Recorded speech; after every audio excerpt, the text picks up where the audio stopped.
मुरादाबाद समेत 11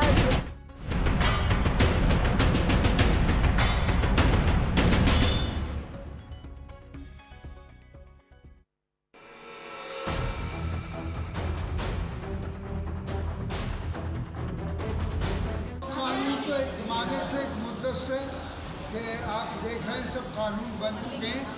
ये तो निज़ाम कुदरत के अख्तियार में है। देखिए कितने बच्चे पैदा होंगे, क्या होगा, ये सब कुछ है। सपा सांसद शफीकुर रहमान बर्क द्वारा जनसंख्या नीति के विरोध में दिया गया बयान अखिलेश यादव के उकसावे पर दिया गया है।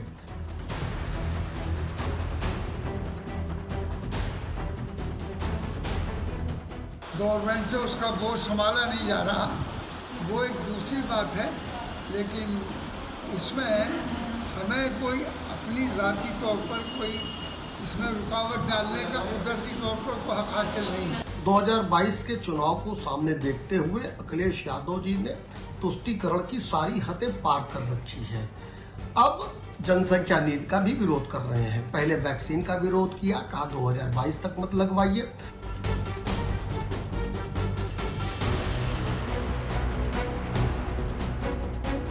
कि अगर हमारी जनसंख्या नियंत्रित होती तो हमारी ये महामारी और अच्छी तरह नियंत्रित हो सकती थी। हमने देखा कि ऑक्सीजन की कमी हो गई, हमने देखा कि इंजेक्शन्स की कमी हो गई, हमने देखा कि दवाइयों की कमी हो गई, उनकी कालाबाजारी होने लगी।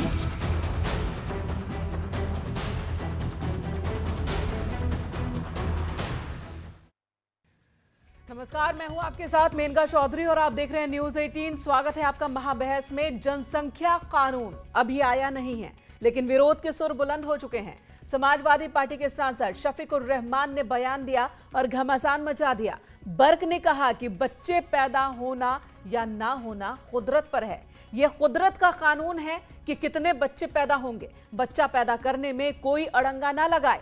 बीजेपी इसे लेकर अब हमलावर है। आज का हमारा जो सवाल है वो सवाल आप जान लीजिए। हमारे सवाल है कि क्या जनसंख्या नियंत्रण कानून शरीयत के खिलाफ है? जनसंख्या नियंत्रण का किसी धर्म से क्या वास्ता? क्या कानून का विरोध करने वाले देश का नुकसान नहीं कर रहे हैं?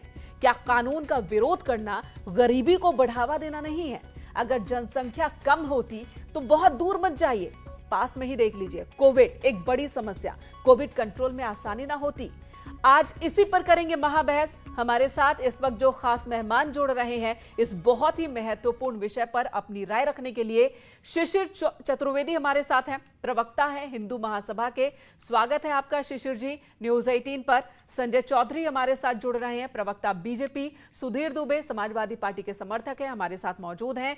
एएन मित्तल अध्यक्ष यूपी विधि आयोग, जो कि बताएंगे कि जो कानून जिसकी रूपरेखा तैयार करने में इस वक्त विधि आयोग लगा हुआ है उसकी रूपरेखा क्या होगी, कितनी जरूरी इस वक्त ये कदम कितना जरूरी उठाना।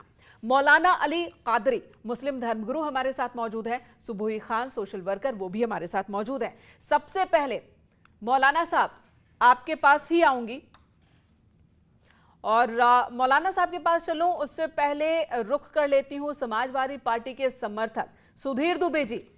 आपके समाजवादी पार्टी के सांसद बर्क साहब का कुतर्क आपने भी सुना होगा, क्या कहेंगे आप उनके बात के साथ हैं? मेनका जी नमस्कार। नमस्कार जी। मेनका जी, सबसे पहले सवाल इस बात का है कि भारतीय जनता पार्टी के सांसद और भारतीय जनता पार्टी के नेता कई बार अपने बयानों में बड़े बड़े मंचों से ये कह चुके हैं कि हिंदू 10-10 संतानें पैदा करें, 9-9 संतानें पैदा करें। उसके बाद भारतीय जनता पार्टी की सरकार में मणिपुर के एक मंत्री का बयान आया था जिसमें उन्होंने कहा कि जो ज्यादा बच्चे पैदा करेगा ऐसे लोगों को पुरस्कृत किया जाएगा। भारतीय जनता पार्टी के नेताओं की यह राय है और उसके बाद आज उत्तर प्रदेश की सरकार केंद्र से भी पहले जनसंख्या नियंत्रण का कानून लेकर के आई है। ठीक है, मेरा तो सवाल इस बात का है कि दिक्कत किस बात को लेकर है? दिक्कत किस बात को लेकर है? दिक्कत इस बात को लेकर के है कि 4.5 वर्षों से भारतीय जनता पार्टी उत्तर प्रदेश में सरकार में है और 4.5 वर्षों से यह कोई कानून नहीं लाए। आज उत्तर प्रदेश में कानून लेकर के आए हैं क्योंकि उनको दिख रहा है कि इस कानून की आड़ में हमें राजनीतिक लाभ लेना है और वोटों का ध्रुवीकरण करना है। तो आज उत्तर प्रदेश में इस तरह का ये कानून लेकर के आए हैं। हमारा सवाल इस बात पे है। ठीक है, तो आपको आपत्ति इस बात को लेकर है कि कानून ऐसे वक्त में लाया जा रहा है जबकि इलेक्शन होना है राज्य में और इसका फायदा मिल सकता है। लेकिन जो बर्क साहब ने कहा है, जो उन्होंने कहा है कि कुदरत के कानून में किसी को दखल देने का अधिकार नहीं, उस पर आपने जवाब नहीं दिया। मेरा सवाल आपसे यही था।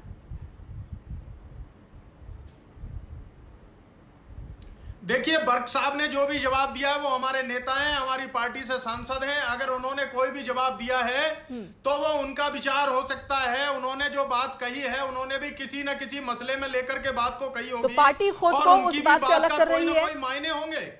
पार्टी खुद को उस बात से अलग करेगी। अब ये तो नेतृत्व तय करेगा कि हमें इस मुद्दे पे किस तरह से क्या विचार रखने हैं। लेकिन ये निश्चित रूप से हमारी पार्टी किसी गली मोहल्ले के नेता तो है नहीं। देखिए, गली मोहल्ले के नेता तो है नहीं, सांसद है। बिल्कुल सही बात है, बिल्कुल सही बात है, बिल्कुल सही बात है मेनका जी। लेकिन हमारी पार्टी ठीक है, चलिए आपकी बात आ गई। सुबोही खान के पास चलूंगी। सुबोही खान, लंबे वक्त से ये मुद्दा चल रहा है, विवाद चल रहा है। आजादी के बाद से अभी तक हमने अगर किसी क्षेत्र में सबसे ज्यादा तरक्की की है तो आबादी बढ़ाने में की है। आजादी के वक्त हमारी आबादी क्या थी, आज 100 करोड़ से ज्यादा उसमें जुड़ चुके हैं।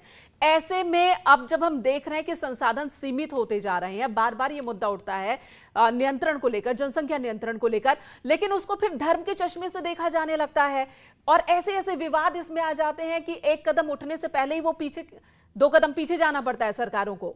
आप क्या कहेंगी? जी देखिए, सबसे पहले तो मैं ये बोलूंगी कि बहुत ही कॉमन एक एलिमेंट्री छोटे क्लास के छोटे बच्चे को भी पता होता है कि जनसंख्या विस्फोट से देश को क्या क्या समस्याएं जूझनी पड़ती हैं और जनसंख्या नियंत्रण कितना जरूरी है। देखिए, 2050 तक हम चीन को पीछे छोड़ देंगे पॉपुलेशन में। पूरे विश्व की पॉपुलेशन का 17 से 18% भारत कंट्रीब्यूट करता है जनसंख्या में। 70,000 बच्चा देश में रोज पैदा होता है। कोविड काल में हमने देखा सेकेंड वेव में अस्पताल कम पड़ गए थे, शिक्षा के लिए स्कूल कम पड़ जाते हैं। हम सरकार से ये तो अपेक्षा करते हैं कि सरकार हमारे लिए ऐसी पॉलिसीज बनाए, हमें शिक्षा स्वास्थ्य दे, लेकिन समाज की जो जिम्मेदारी होती है उसमें हम लोग फौरन पीछे हट जाते हैं। कुछ लोग तो पीछे हटना तो छोड़िए, प्रॉपर एक एजेंडा के तहत ये सब चलाते हैं। देखिए, धर्म के चश्मे से जनसंख्या को ना हम जोड़ रहे हैं, ना ही उत्तर प्रदेश सरकार जोड़ रही है। धर्म के चश्मे से जनसंख्या को वही लोग जोड़ रहे हैं जिनके 2 मेन गोल्स हैं। पहला गोल है उनका उत्तर प्रदेश इलेक्शन, जो बहुत नजदीक है। मैं हमेशा बोलती हूँ उत्तर प्रदेश एक इंपॉर्टेंट स्टेट है, एक बॉर्डर स्टेट है, तो वो जरूर उसको डिस्टेबलाइज करने की कोशिश करेंगे। लॉन्ग टर्म एक गोल इनका है मेनका जी, वो है इस्लामिक स्टेट बनाना। यही कारण है कि इनको सीएए बुरा लगता है कि नहीं किसी हिंदू को भी भारत में मत आने दीजिए। यही कारण है इनको एनआरसी बुरा लगता है कि नहीं करोड़ों घुसपैठिए देश को खा जाए चाहे, लेकिन कोई भी बाहर देश से बाहर नहीं जाना चाहिए अगर कोई मुसलमान है तो। इसीलिए इनको यूसीसी बुरा लगता है कि शरिया कानून की मांग कैसे करेंगे, और इसीलिए इनको जनसंख्या नियंत्रण कानून बुरा लग रहा है। ये पूरे देश की आंखें खुल रही है मेनका जी, ये कोई रॉकेट साइंस नहीं है। हम सब ठीक है, तो जो बात छोटे छोटे बच्चों को समझ आ रही है वो कुछ लोगों को समझ क्यों नहीं आ रही है? शिशिर चतुर्वेदी, प्रवक्ता हिंदू महासभा, आपके पास आऊंगी सुबोही। शिशिर चतुर्वेदी, क्यों नहीं वो बात कुछ लोगों को समझ में आ रही जो छोटे बच्चे भी बता सकते हैं? ये मदरसा साहब जो सोच है, ये इनको इतनी सी बात बर्क साहब को नहीं समझ में आई कि बायोलॉजिकल मामला होता है एक बच्चे की पैदाइश में। ये कहते हैं अल्लाह की देन है, या ऊपर से आ गया बच्चा कुदरत की देन है। इनको इतनी सी समझ नहीं है क्योंकि मदरसे से पढ़ के आते हैं। दूसरा, इनका काला पाप जो है वो ये है कि ये गजवाए हिंद पे काम कर रहे हैं। ये चाहते हैं जनसंख्या विस्फोट करके, जैसा सुबी खान जी ने बताया कि ये चाहते हैं कि जनसंख्या विस्फोट करे और देश में जो संविधान की व्यवस्था है इसको ताने बाने को छिन बन करके इस देश को शरीयत के आधार पर चलाए।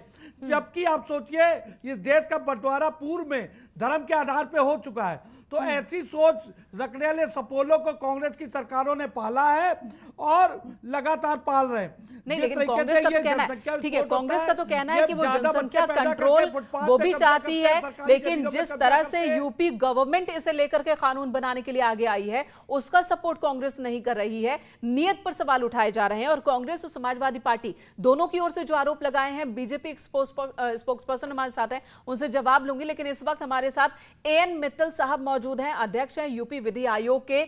एएन मित्तल साहब, ये जो मसौदा तैयार हो रहा है जनसंख्या नियंत्रण को लेकर, ऐसा नहीं है कि किसी और राज्य में है नहीं, आंशिक तौर पर 11 राज्यों में इस वक्त जनसंख्या नियंत्रण को लेकर कुछ ना कुछ है, कदम उठाए गए हैं, कानून है। फिर यूपी में इतना हंगामा क्यों?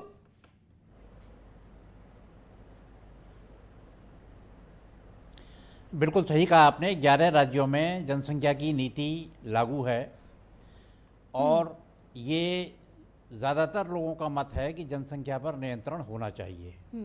यूपी चूंकि सबसे बड़ा राज्य है, इसलिए यूपी में इस कानून की बहुत ज़रूरत है। मैं आपको ये बता देना चाहता हूँ कि तत्कालीन राज्य विधि आयोग ने वर्ष 2002 में भी, जब श्री मुलायम सिंह जी का शासनकाल था, तब भी इस विषय पर अपनी रिपोर्ट सौंपी थी। प्रश्न ये है कि हमारी जनसंख्या पिछले आज़ादी के बाद से 100 करोड़ बढ़ चुकी है। आखिरकार हम आने वाली पीढ़ी को किस प्रकार से अच्छी शिक्षा दे पाएंगे, किस प्रकार से अच्छा स्वास्थ्य दे पाएंगे और किस प्रकार से मूलभूत सुविधाएं दे पाएंगे।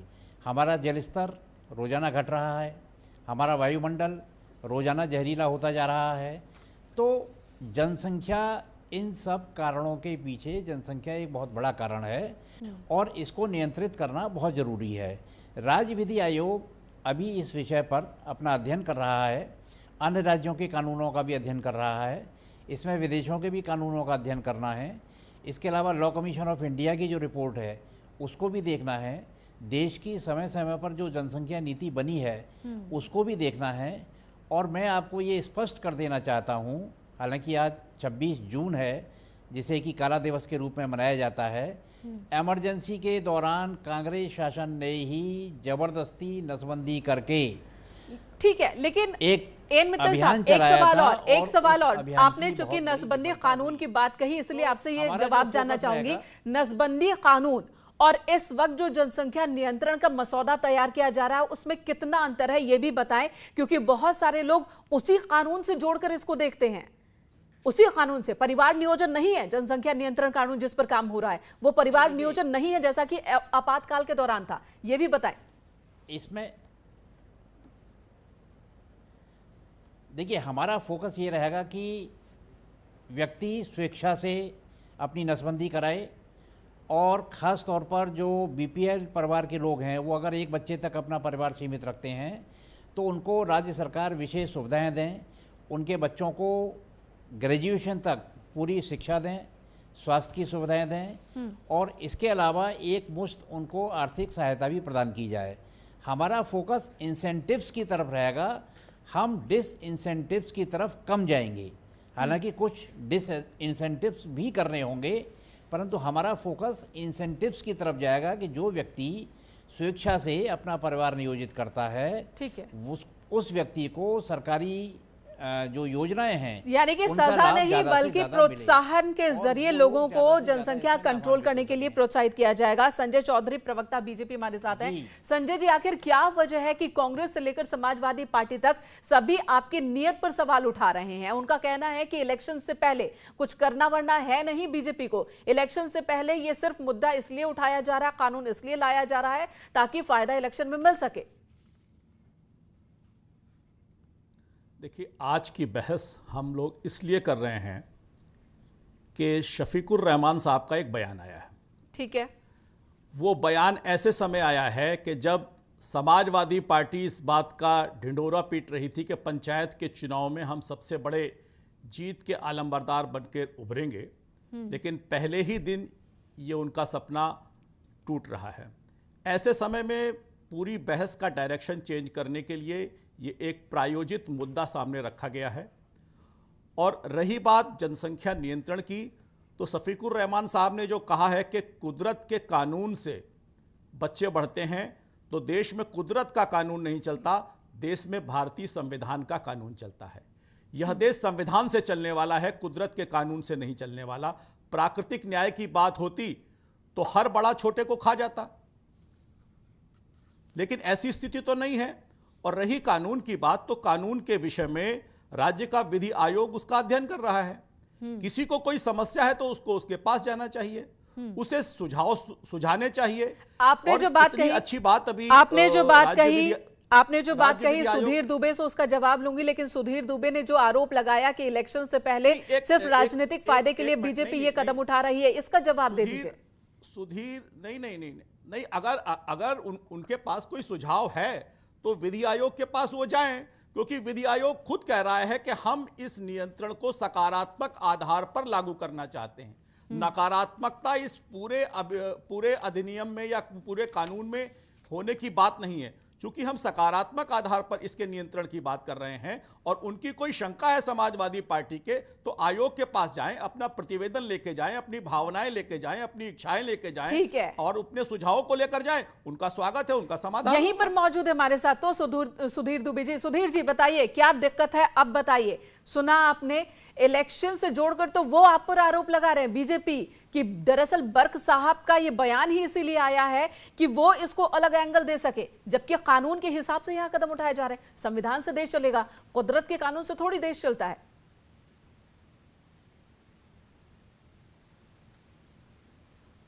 बहुत ही विनम्रता के साथ कहना चाहता हूं, भारतीय जनता पार्टी के जो प्रवक्ता पैनल पर बैठे हैं और उन्होंने ये कहा कि हमारी पार्टी के पास अगर कोई सुझाव है, हमारे नेताओं के पास अगर कोई सुझाव है तो उसको लेकर के विधि आयोग के पास जाना चाहिए।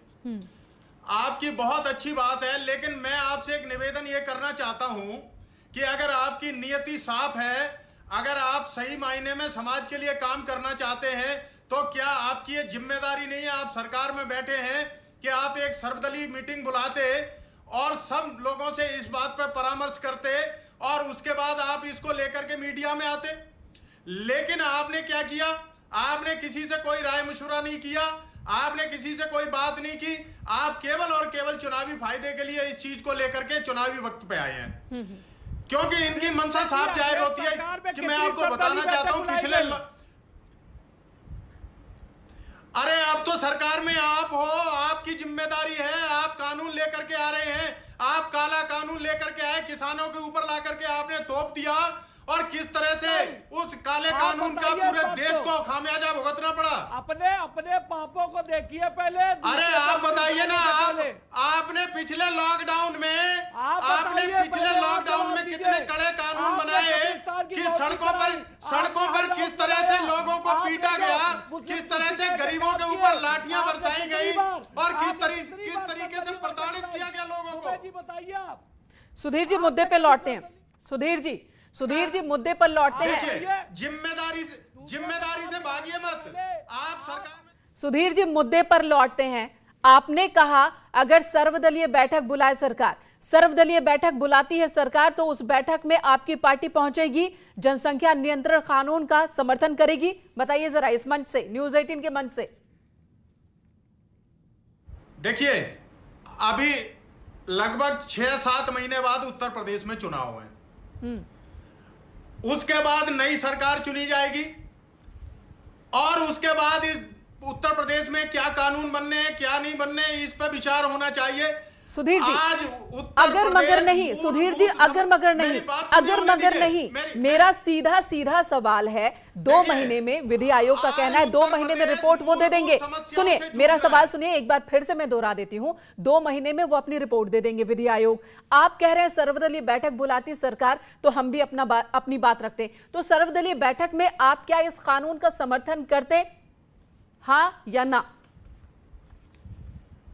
देखिए, जब इस कानून का कोई मसौदा तैयार होगा या उससे पहले कोई सर्वदलीय बैठक ये बुलाएंगे, अगर इनकी नीयत साफ होगी तो निश्चित रूप से सारे दल मिलकर के बैठेंगे, अपने सुझाव देंगे और कानून की कितनी आवश्यकता है, लाना चाहिए नहीं लाना चाहिए। अभी भी आप देखिए में है मोहसिन रजा, यूपी सरकार में मंत्री हमारे साथ जुड़ चुके हैं। मोहसिन रजा साहब, न्यूज़ 18 पर स्वागत है आपका। बहुत ही अहम मसला आज का जनसंख्या नियंत्रण कानून। सभी समस्याओं की अगर जड़ में देखें, जनसंख्या एक बड़ी समस्या हमें नजर आती है, सभी को नजर आती है, लेकिन जब भी कानून बनाने की बात होती है अलग अलग चश्मे से देखते हैं लोग। आखिर धर्म से क्या लेना देना, शरीयत के क्या खिलाफ है, आपसे ही समझना चाहती हूं मैं, क्या शरीयत के खिलाफ है जनसंख्या नियंत्रण कानून? देखिए मेनका, ये जो बातें समाजवादी पार्टी के दौरान लगातार हम देख रहे हैं निकल कर आ रही हैं, ये वो लोग हैं इन्होंने धर्मांतरण के कानून को विरोध किया जो उसके खिलाफ हम कानून बना रहे थे, और ये समर्थक हैं धर्मांतरण के। तो अभी आप खुद समझ लीजिए कि जो एक साजिश के तहत पीछे से काम कर रहा हो, संरक्षण दे रहा हो ऐसे लोगों को, जो विदेशों से फंडिंग हो रही हो, देश की स्थिति को खराब किया जाए, देश में माहौल खराब किया जाए, सांप्रदायिक सौहार्द को बिगाड़ा जाए, तो ये समाजवादी पार्टी का चरित्र बन गया है। और जो हमारे मित्र बोल रहे हैं समाजवादी पार्टी के प्रवक्ता, इनको बुलाया जाए और बुलाकर बैठ के बात की जाए और सर्वदलीय बैठक हो, भैया सब जगह होती है सर्वदलीय बैठक। आपको नहीं पता है तो आप अपने नेताओं से जानकारी ले लिया कीजिए। हर चीज की सर्वदलीय बैठक होती है, कोई बगैर सर्वदलीय बैठक के कोई निर्णय नहीं होता है। और निर्णय जब ले लिया जाता है, आप वहां भी विरोध करती है आपकी पार्टी और सड़क पर भी आकर विरोध करती है, वो हमेशा से देश विरोधी शक्तियों के साथ खड़ी रहती है। और आज जनसंख्या नियंत्रण कानून, ये तो हमारे लिए कानून लाना इसलिए जरूरी है, हम इनसे कहां बात करेंगे, ये तो पक्षधर है धर्मांतरण के। तो जो धर्मांतरण का पक्षधर हो उससे हम क्या राय ले लें? इनकी राय तो आ गई ना टीवी पर बैठ के, भी सामने नहीं देखा आपने, सारी राय आ गई। बिल्कुल रजा साहब, और एक और आरोप लगाया जा रहा है कि इलेक्शन से पहले इसलिए यह कानून लाया जा रहा है या इस पर बात हो रही है ताकि इलेक्शन में इसका फायदा लिया जा सके। क्या ये बात कर रहे हैं? कहां है इलेक्शन में ये लोग? इन्होंने जो उत्तर प्रदेश का हाल किया था, उत्तर प्रदेश की जनता ने इनको बता दिया है। अभी आज देखा आपने जिस तरह से जिला पंचायत के चुनाव शुरू हुए हैं, आज इनके कैंडिडेट ढूंढे इनको नहीं मिल रहे, इनकी पार्टी से कोई लड़ना नहीं चाहता चुनाव। जिस तरह का अराजकता का माहौल, जिस तरह का गुंडाराज, जिस तरह का भ्रष्टाचार, ना महिलाएं सुरक्षित थी, ना व्यापारी सुरक्षित थे, ना आम आदमी सुरक्षित था। ठीक है, बहु बेटियों की इज्जत सुरक्षित नहीं थी। रजा साहब, ये सवाल इसलिए भी कि समाजवादी पार्टी का कहना है कि इलेक्शन बहुत ज्यादा दूर नहीं है।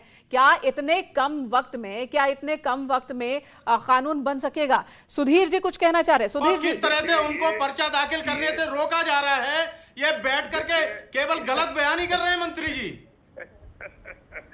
देखिए, ये सब फ्रस्ट्रेटेड लोग हैं, इनका फ्रस्ट्रेशन है, ये परेशान है क्योंकि इन्होंने जिस तरह की सरकार चलाई उत्तर प्रदेश में सब जानते हैं, अपराधीकरण उत्तर प्रदेश में किसने किया सब जानते हैं, ये किस समुदाय विशेष की राजनीति करते चले आए, इन्हें देश और प्रदेश के तमाम 23 करोड़ लोगों से कभी मतलब नहीं रहा है, इसलिए इनको हाशिए पर डाल दिया है प्रदेश की जनता ने। और आज उत्तर प्रदेश की कानून व्यवस्था आप लोगों ने बिल्कुल ध्वस्त कर दी है। हाईवे सुरक्षित नहीं है, बहन बेटी उत्तर प्रदेश में सुरक्षित नहीं है, और आए दिन सड़कों पे लोगों को सरेआम गोलियों से भून दिया जाता है। और जिस जनता ने उत्तर प्रदेश में 2017 में हमें नकारा था, ये हमारा मुद्दा है ही नहीं। सुधीर जी, आप कहां भटक रहे हैं? कहां गोलियों से सड़कों पर लोगों को भून दिया जा रहा है? आप कहां भटक रहे हैं ये बताइए। मुद्दा क्या है? बहुत ही गंभीर मसला है। क्या आपको नहीं लगता कि जनसंख्या नियंत्रण एक बहुत गंभीर मसला है और इस पर सही तरीके से चर्चा होनी चाहिए, इस समस्या का समाधान में निकलना चाहिए? आप कहीं का कहीं बात को ले जा रहे हैं, हर मुद्दे पर राजनीति, हर मुद्दे पर दाएं बाएं भटकना, क्यों? आखिर क्यों? उत्तर प्रदेश की ही बात करें, जिस तरीके से, जिस रफ्तार से आबादी बढ़ रही है, हम दुनिया में कई देश हमसे छोटे हैं, कई देशों की जनसंख्या हमसे छोटी है और हमारी सिर्फ उत्तर प्रदेश की जनसंख्या उनसे आगे है। संसाधन सीमित है, सारी चीजें सीमित है, जनसंख्या बढ़ती जा रही है, तो इस पर कोई समाधान आखिर क्यों नहीं बन पाता? मोहसिन रजा साहब, एक सवाल है कि कितनी तेजी से इस पे काम हो सकेगा यूपी में? देखिए, आपको मैं बताना चाहता हूं कि ये तो इन लोगों की इच्छा शक्ति नहीं थी, ना कांग्रेस की इच्छा शक्ति थी और ना उत्तर प्रदेश में समाजवादी पार्टी की सरकार रही या और सरकारें रही, इनकी इच्छा शक्ति नहीं थी। और उसका साफ साफ उदाहरण ये है कि यही पहले नारा लगाते हुए आए थे, हम कहते हैं हाँ, 2 बच्चे सबसे अच्छे हम लेकर आए हैं और हम तेजी से इस पर काम कर रहे हैं। इन्होंने तो शुरू कब किया था आपको याद होगा अच्छी तरह से, हम कहना नहीं चाहते हैं। इन्होंने तो त्राही मचा दी थी, लोगों को सड़क पे पकड़ के नसबंदी करना शुरू की कांग्रेस ने, और उसके बाद ये उसके समर्थक थे और आज ये इसका विरोध कर रहे हैं खड़े, क्योंकि इन्हें जनसंख्या नियंत्रण से नहीं मतलब है। जनसंख्या बढ़ने से इनका वोट बैंक बढ़ेगा, इन्हें देश और प्रदेश से कोई मतलब नहीं है। स्थिति कितनी भी, क्योंकि निजी स्वार्थों की राजनीति करने वाले नसबंदी कानून की आड़ में जो लोगों को पकड़ के जो नसबंदी की जा रही थी, और यहाँ पर नसबंदी कानून नहीं है ना, यहाँ पर नसबंदी कानून की बात नहीं है। सुधीर जी, यहाँ पर नसबंदी कानून की बात नहीं। मौलाना शोएब भी हमारे साथ जुड़ चुके हैं, मुस्लिम धर्मगुरु मौलाना शोएब जी, स्वागत है आपका न्यूज़ 18 पर। आज जो बर्क साहब ने बयान दिया है कि कुदरत के कानून में किसी को दखल देने का अधिकार नहीं है, जनसंख्या नियंत्रण कानून पर काम कर रही है यूपी की सरकार, आप क्या कह रहे हैं? जी, मुझसे सवाल पूछ रही हैं? जी शोएब जी, आपसे ही। जी, बहुत बहुत शुक्रिया। सबसे पहले न्यूज़ 18 उत्तर प्रदेश का। देखिए, ये जो कानून जो मसौदा तैयार हुआ है कि भाई जिसके परिवार में 2 से ज़्यादा बच्चे होंगे उनको सरकारी सुविधाएं नहीं दी जाएगी या फिर सब्सिडीज नहीं दी जाएगी। इसमें देखिए, सरकार को कानून बनाने का अधिकार है क्योंकि आपके पास विधानसभा में बहुमत है, इसमें कोई दो राय नहीं। लेकिन जो ऑब्जेक्शंस हैं वो इस बुनियाद पर है कि इस बात की क्लैरिटी होनी चाहिए कि सरकारी सुविधाएं उन लोगों को भी नहीं देंगे क्या जिनके जो अब परिवार जिनके पहले से भी यहाँ से 4-5 बच्चे हैं या 2 से ज्यादा बच्चे हैं, या फिर उनको जो आगे अब शादी करेंगे या अभी तक 2 ही बच्चे थे, तीसरा नहीं करेंगे। ये क्लैरिटी होनी चाहिए। दूसरी बात ये है कि जो सरकारी सुविधाएं ना देने की बात है उसमें ज्यादा से ज्यादा गरीब आदमी ही फंसेगा। ठीक है, आपके सवाल का जवाब मित्तल साहब से लेती हूं मैं। विधि आयोग के अध्यक्ष हैं आदित्य मित्तल जी, सवाल आपने सुन लिया होगा, क्लैरिटी चाहिए उन्हें। एक बात पूरी कर लूं, उसके बाद आप जवाब ले लीजिएगा मित्तल साहब से। मैं भी पूछना चाहूंगा। ठीक है, जल्दी, वक्त बहुत कम है, जल्दी।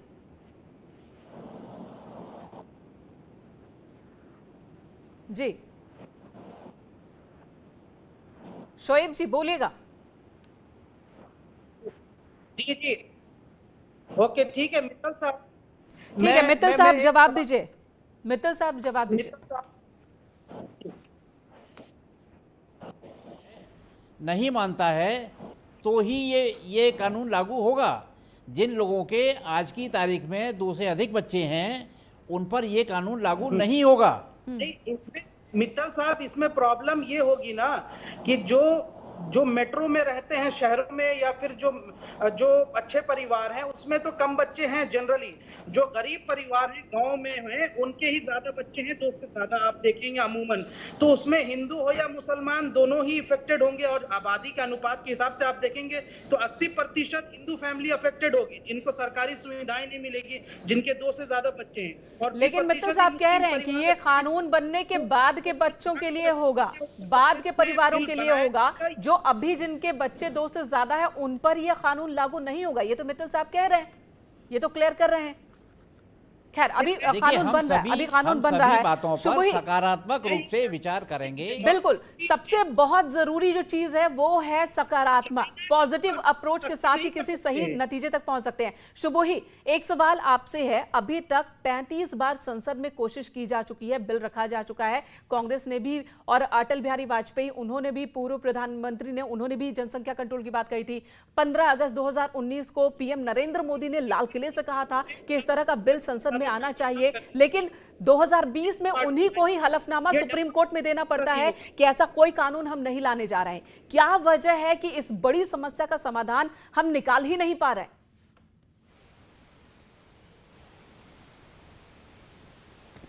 देखिए, सबसे बड़ी वजह यह है कि हमारे देश में कुछ ऐसी विधर्मी राजनीतिक पार्टियां हैं जो हमेशा एंटी नेशनल फोर्सेस के साथ मिलकर काम करती हैं और उनका दोहरा चरित्र उनके स्टेटमेंट से ही पता चल जाता है मेन का। जैसे शफीकुर रहमान साहब ने बोला जनसंख्या नियंत्रण पे कि बच्चे अल्लाह की देन है। मुझे ये समझ नहीं आता कि जहां इनको सूट करता है वहां अल्लाह आ जाता है बीच में, और जहां इनको सूट करता है वहां पे ये खुद मालिक हो जाते हैं। जब ये नागरिकता कानून के विरोध में देश जलाते हैं तब ये खुद मालिक हो जाते हैं। जब धर्मांतरण करते हैं, जब इस्लामिक स्टेट का एजेंडा चलाते हैं, जब देशों पे आक्रमण करते हैं, तब इनको समझ में नहीं आता कि अल्लाह मालिक है। जब ये लोगों को काफिर होने का सर्टिफिकेट बांटते हैं तब इनको समझ नहीं आता कि अल्लाह मालिक है। तो देखिए, ये एजेंडा के तहत ये स्टेटमेंट्स दी जाती हैं और जो भोला भाला मुसलमान है जो इन लोगों को लुकअप करता है वो इनकी बातों में आ जाता है। तो मुझे लगता है कि अब उस मुस्लिम समाज को भी देखने की जरूरत है, जागने की जरूरत है कि आप आज भी हाशिए पे हैं और ये लोग कहां से कहां पहुंच रहे हैं। एक 2 जनरेशंस में करोड़पति अरबपति हो जाते हैं और आप लोग वही फल बेचते रह जाते हैं, सब्जियां बेचते रह जाते हैं। तो अपने लीडर्स को भी रीथिंक करिए। ठीक है, बहुत बहुत धन्यवाद। आप सभी ने अपनी अपनी राय रखी इसे लेकर, लेकिन इस बात में कोई दो राय नहीं है कि जनसंख्या